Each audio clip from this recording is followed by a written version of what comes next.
Hey, what's up guys? This is Motives. Today I'm going to take you inside the project files from a couple tracks off my latest EP, Spaces. Hope you enjoy it. So we are in the Spaces project file right now. I'm going to walk you guys through just a couple things that I did with the synths, and then a couple things on the percussion. So let's open up the melody section here. A lot going on. I mean, most of my tracks are pretty melody focused. There's a lot of synth parts, so this is probably the busiest section of the file. I'm gonna play the intro for a second. So one thing that I think is pretty cool about the intro, just a feature, is this voice synth. That's what I call it, voice here. It's not a voice, it's a synth, but it sounds like a male vocal sample, like kind of a chant. So I just thought this was cool. It kind of gave the track this like tribal feel almost, especially when the drum pattern comes in and the track kind of unfolds.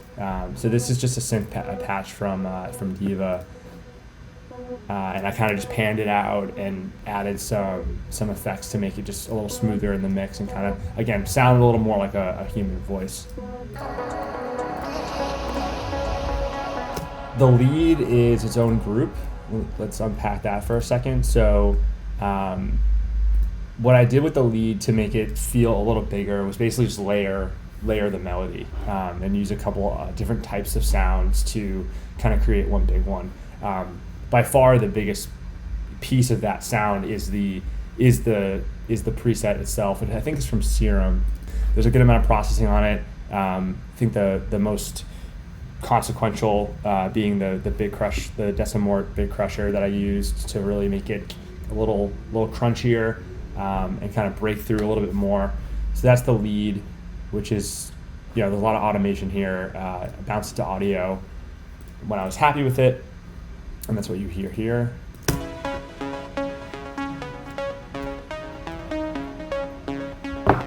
And then what I did was took the MIDI and added what's called a support pad. I mean, this is basically just a mini V3 patch that doesn't sound like the main melody. I mean, you can kind of make it out, but it's a pad and it's very delayed and kind of spread out. But this is just like a nice bed of sound that's gonna fit well with the lead because it's the same melody, and it's not really noticeable in the to the ear when you're listening to the song, but it is kind of filling out some space. And then when things kind of pick up, I duplicated the lead and I basically aggressively delayed it, ping pong delayed it, and side chained it so that it's really bouncy and it's kind of adding another kind of mid layer. So again, you can't really hear like the exact sequence, the exact pattern. It adds some thickness, and so when you put it all together,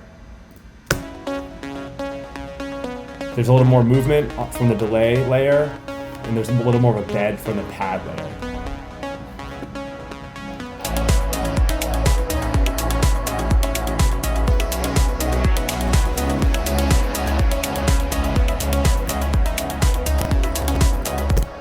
Cool. One part of the track that's not in the version that you'll hear on Spotify is this breakdown drop. So this is just in the extended version. So we hit the breakdown, which is obviously pretty dramatic and a lot of pads, and we have the counter melody kind of come in out of the reverb.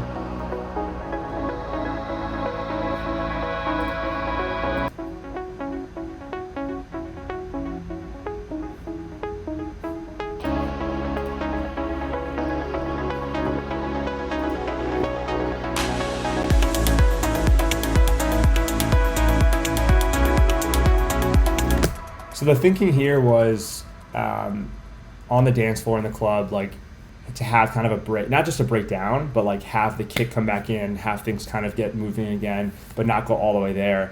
Then have a little bit of a mini kind of build up, then the drop. I just felt it was really effective and kind of balanced the journey out a little bit.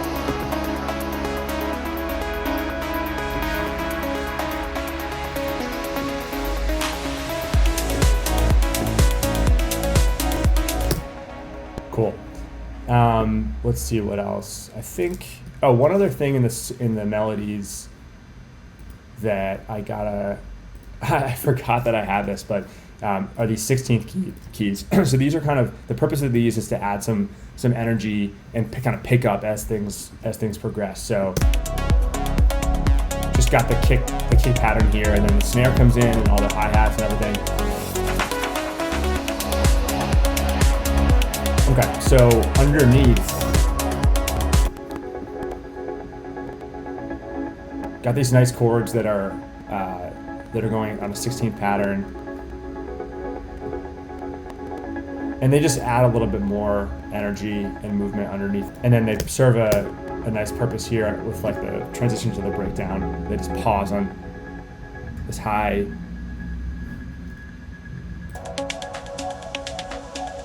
pretty faint, but it just kind of carries into the breakdown.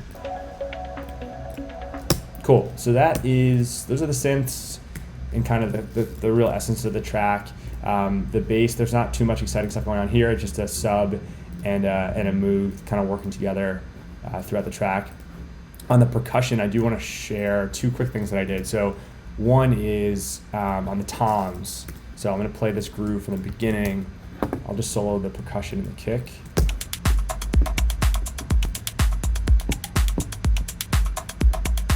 So these toms just sound really nice and clean, in my opinion, and I think they also sound very human in the mix. Like they don't sound too robotic, which I think drums can often sound that way in electronic music. But so one little cool trick that I try to do fairly often is, okay, so this is the sample I'm using, this PTC Tom 06. So the LFO tool is really useful, especially with percussion, or even with hi-hats, anything that you want to add some movement to, some dynamics to. So I turned on the LFO for this tom, randomized it, which is this bottom selection here, went to controls and just played with some of these parameters. So the pan is up to 45%. That's pretty significant. So that just gives it some movement, some random movement, right? It's randomized. So it's moving to a pretty strong degree, and then the volume is at around 17%, and that's just going to give it a little variance, as if someone was playing it and they were hitting it slightly differently each time. So that's a cool trick that I recommend experimenting with, especially on toms or perks, even on hats. I mean, really, there's a lot you can do to just humanize the percussion in the groove. On this final drop, got 8 bars of this groove, and then you'll hear this other snare come in, right?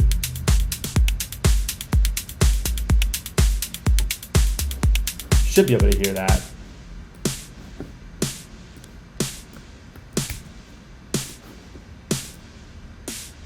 So it's just a 909, and it's got some reverb on it, so that's giving it like this big kind of presence in the song. So without it,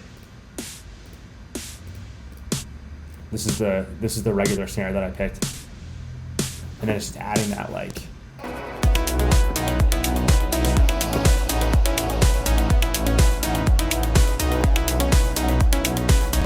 Cool. So now we're gonna look at motion.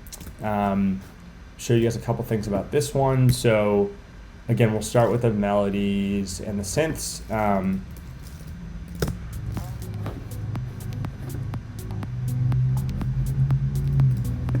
So this intro here, I'm gonna loop this real quick. This melody is the same as, continues on the drop with a different synth. One thing I did here that I thought was cool and pretty effective was automated this tremolator that's just kind of distorting it and like destroying it almost as it continues toward the drop. So you can kind of hear it like get chopped up.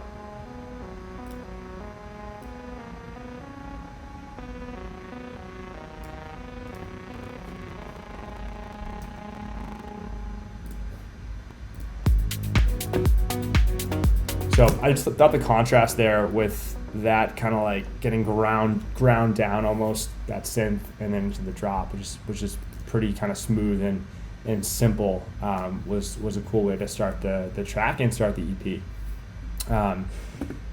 The lead itself, what do we got? We got some on the lead, a little bit of OTT. I try not to use this too much because it's almost like a little bit of a cheat code. I think it's probably a little overused, but it does really help warm sounds up a lot. So a little bit of this automated throughout the track.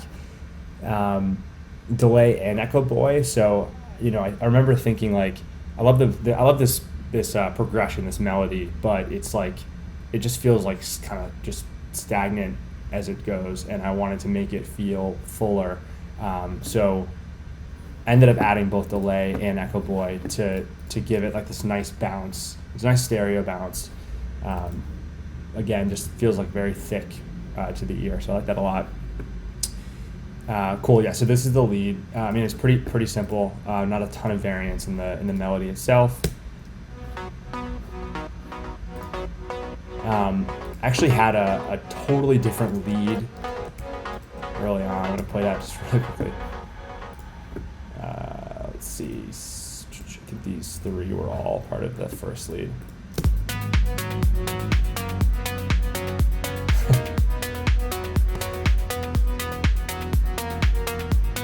Yeah, so hopefully you don't like this one better. but yeah, I ended up going with the other one. And I actually kept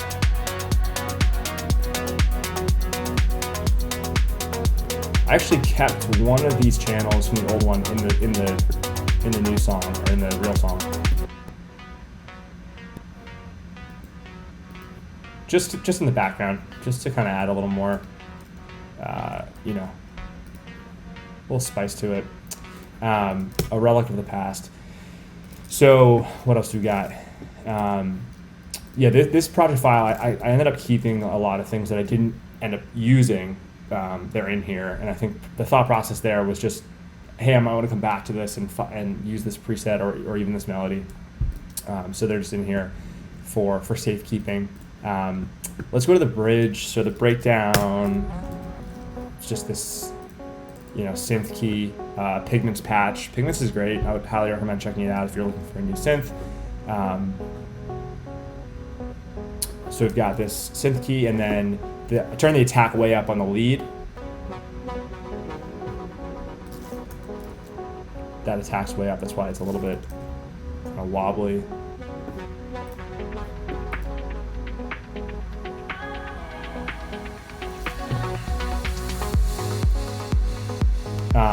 And then on this ARP, which is just so messed up, right? The delay is like cranked to, the delay's at 85. So it's just like, it's just taking over in those moments, and kind of blending together to almost, I think the original melody is like a little bit more happier, but it's so broken down. There's some Filter Freak and a lot of Big Crush on here as well, to just make it sound a little like edgier. And I just thought that was a really cool like contrast to the beginning of the song. Let me go to the percussion real quick. Actually, the bass. So on the bass, I've got a kind of a pretty basic, boring diva patch going, like a Moog sound in the beginning. This descending melody, and then I bring it a little higher. I have this bass change section that kind of just livens things up a little bit. So let's see if you can hear that.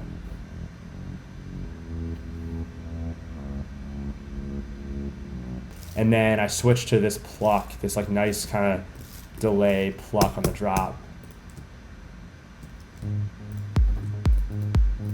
This is another diva patch. Big diva guy, I'm sure a lot of you are. So yeah, and then it starts to also follow that same progression, kind of descending progression.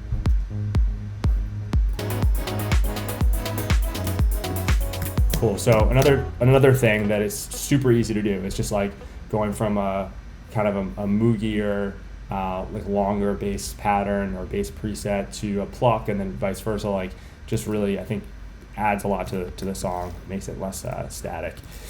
The percussion, I did a lot of like stereo stuff to the percussion. So Let's see if we can kind of isolate some of that. I haven't looked at this in a while, so bear with me.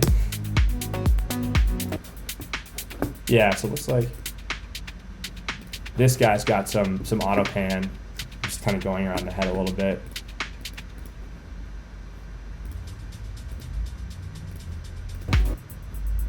The shaker's got the Haas on it, so it's panned all the way out.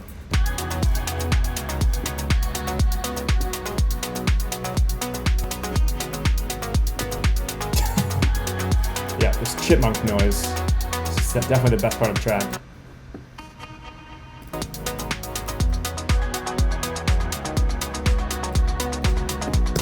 Hope that was interesting, maybe even a little helpful or inspiring. Thanks for watching.